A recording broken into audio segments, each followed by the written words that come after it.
1697 খ্রিস্টাব্দের নভেম্বর মাসে বিশাল সেনাবাহিনী নিয়ে আজিমুর শান এসে পৌঁছান বর্ধমান। জবরদস্ত খাঁর সঙ্গে তার সৌজন্যমূলক সাক্ষাৎ হয়, কিন্তু শাহজাদা আজিমুর শানের নিষ্ক্রিয় ভাব দেখে জবরদস্ত খাঁর বুঝতে অসুবিধা হলো না যে তার এখানে সময় শেষ হয়েছে।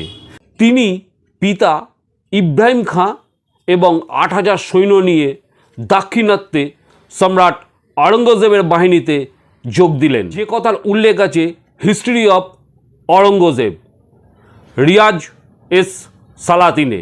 শাহজাদা আজিমুর শান বর্ধমানে এসে বিভিন্ন জমিদার, বিত্তশালী এবং প্রভাবশালী ব্যক্তিদের কাছ থেকে নজরানা এবং আমোদ প্রমোদে মত্ত হয়ে যান। তিনি বিদ্রোহীদের কথা প্রায় ভুলেই যান। এই সুযোগে রহিম খাঁ এসে উপস্থিত হয় বর্ধমানের ঠিক অনতি দূরে।